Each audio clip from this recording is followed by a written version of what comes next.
To have, not to hold. You can have our kind, but you cannot hold on to us. We will not permit it.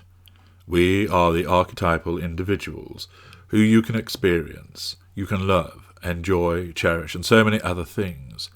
But the one thing you may not do is hold on to us. We allow you to have us because what we give you is constructed and comes at no great cost to us. Instead, it allows us to gain. By being generous with our supposed love, passionate with our words, highly desirable with our sexual prowess, charming, flattering, and everything else which you associate with our love-bombing of you, we want you to have it all.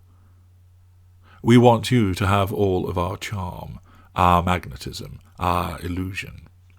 We want you to drown in it, become engulfed by the blazing lights and soothing sounds, swamped by the seductive desire that we sweep across you like a tsunami.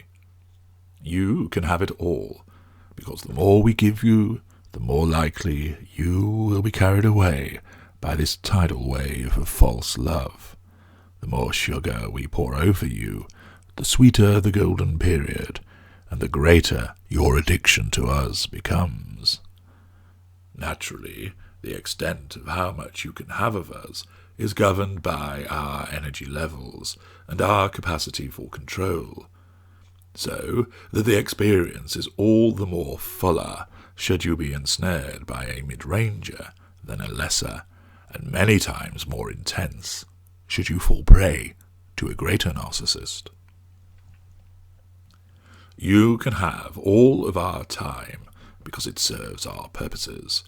All of our focus is yours. You get our near undivided attention as we pull out all the stops to seduce and to conquer. You can have our financial resources as we spend money on you, even when we may not have the money to spend on you. Incurring debt or using someone else's resources occurs. We take you to places, book interesting days out, tempting nights out, and utilize financial muscle, whether ours or borrowed from bank or devalued victim, in order to let you have the full-on magical experience that is being seduced by us. We will grant you access to our friends, which of course is just allowing the facade to wrap around you and convince you of our bona fides. Our supportive and attractive coterie, all so giving of their time to you, praising us and welcoming you. We will allow you to have a route to all of our favourite things, though of course this is manufactured in order to actually allow you to attach to your favourite things, as we mirror your likes, your desires, and your hopes right back at you. But of course, it is still giving of us. The somatic and elite cadres will allow you to have us physically, as the weapon of mass seduction that is sex is rolled out to delight you. You are apparently given access to our most intimate of levels, in a series of steamy and orgasmic encounters, as we utilize our well-practiced sexual skills in conjunction with the whole orchestrated seduction of you to create an intense and mesmerizing experience.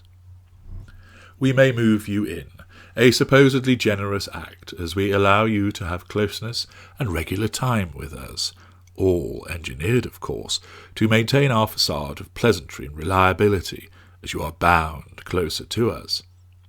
In some instances, we perhaps allow you to have what should be considered the ultimate act of having, as we give you our seed or our womb for the purposes of the creation of new life.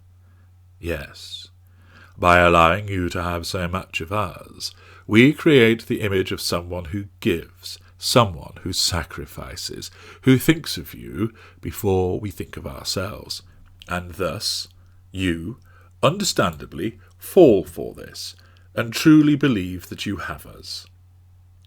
You do have us, but it is for, in the scheme of things, a fleeting instance, a mere moment in the vastness of time, and for all of its wonder and brilliance, you are allowed to have us, but you cannot hold us. We cannot allow this to happen, because we will turn matters around, in order to ensure that our hunger for fuel is addressed, in order to cater for our slavish devotion to the maintenance of superiority, and in order to assert our right to do as we please, when we please, how we please, and with whom we please. You cannot hold us. You cannot keep us. We regard ourselves as that omnipotent force that is not beholden to boundaries, constraints, and bondage. You have no say over what we do. You are not there to impose your rules on us, keep us in check, or prevent us from seeking out what we need in order to maintain our existence. Indeed, the prevention of you keeping us is material in ensuring that the threat of our departure is something that keeps you working hard to please us, to provide that fuel, be it positive or negative, and to allow us to keep you just where we want you. We can keep a hold of you, of course. That is the nature of the narcissistic covenant. But as usual, what applies to you will not apply to us, and vice versa. We make the decisions. We choose. We execute and operate. We are not there to be bound to one person, and especially one which will invariably fail us. We consider ourselves as beyond such things, and therefore the notions of faithfulness, fidelity, and monogamy are cast out as evicted tenants from the house of narcissism. We want you to try to hold on to us. That is part of our game playing. We want you to strive to keep us, to exert your every waking moment to clinging on to us, but it can never happen. We are programmed to reject that desire, to keep us as you want us to be. There is no hope for it to happen, but we will give you that false hope through the respite periods and the periodic resumption of the golden period.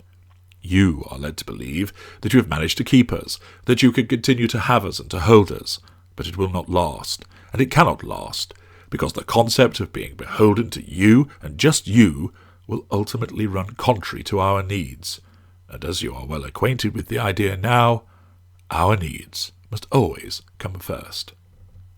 We decide when we come back. We decide when the false love is shown to you again. We decide when you get to see us, get to speak to us and receive our attention, seduction, fury, or disdain. We must behave this way to shore up our idea of being the one who calls the shots, who makes the decisions and pulls the strings, because we dare not contemplate for too long what would happen if we allowed you to take hold of matters. We will always let you have us, but you will never be allowed to hold us.